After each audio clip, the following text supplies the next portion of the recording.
အထီးကျန်ကဘာနင်ကိုပိုင်ကန်ကြမှာတမိုင်းကပေးတော့သင်ခန်းစာ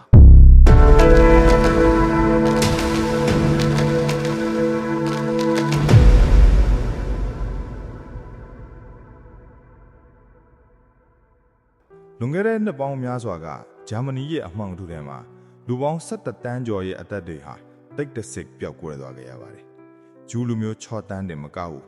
ဂျစ်စီတွေမတန်ဆွမ်းသူတွေနိုင်ငံရေးအကျဉ်းသားတွေနဲ့လူမျိုးစုပေါင်းစုံဟာဟစ်တလာရဲ့နာဇီစနစ်အောက်မှာတပ်ဖြတ်ခြင်းခံခဲ့ရပါတယ်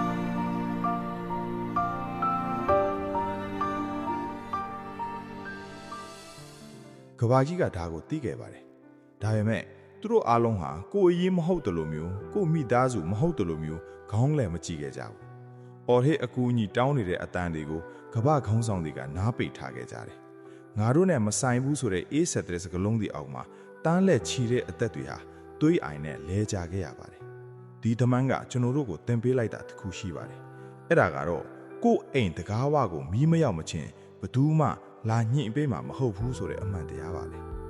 အခုကျွန်တော်တို့ရဲ့ရခိုင်ပြည်ကိုပြန်ကြည့်ရအောင်အခက်အခဲတွေငတ်မွတ်မှုတွေမျက်ရည်တွေနဲ့ပြည့်နေတဲ့ရခိုင်ပြည်ပေါ်မှာကမ္ဘာခေါင်းဆောင်တွေရဲ့အကူအညီကိုမျှော်လင့်နေတော့ပဲလားတကယ်တမ်းတော့ကျွန်တော်တို့ထမင်းငတ်နေချိန်မှာဘယ်ကမ္ဘာအဖွဲ့အစည်းကမှလာပြီးထမင်းတစ်လုံးမကျွေးခဲ့ပါဘူးကျွန်တော်တို့ပြည်သူတွေဒုက္ခရောက်နေချိန်မှာဘသူ့ကိုမှအားကိုးလို့မရဘူးဆိုတာတမိုင်းကသက်သေပြခဲ့ပါတယ်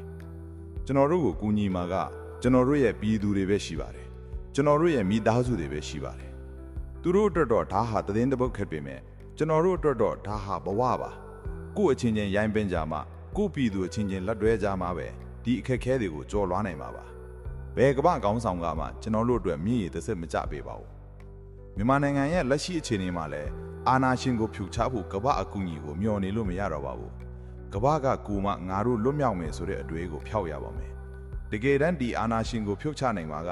ကျွန်တော်တို့မိသားစုတွေတိုင်းရင်းသားညီကိုတွေအားလုံးရဲ့စုပေါင်းအင်အားပဲဖြစ်ပါတယ်။ကိုယ့်ပြည်သူကိုမှကိုမချင်းဘယ်သူကမှလာချင်မှာမဟုတ်ဘူး။ကိုယ့်အချင်းချင်းမှအားမကိုးရင်ဘယ်သူကမှလာမကဲဘူး။လက်တွဲကြစို့စုစည်းကြစို့အာနာရှင်ရဲ့နှိတ်ကွန်ဟာကျွန်တော်တို့ရဲ့တညီတညွတ်သောလက်သီးစုပ်တွေပေါ်မှာပဲမူတည်နေပါတယ်။ကိုယ့်ကံကြမ္မာကိုကိုယ်တိုင်ပဲရေးထိုးကြပါစို့။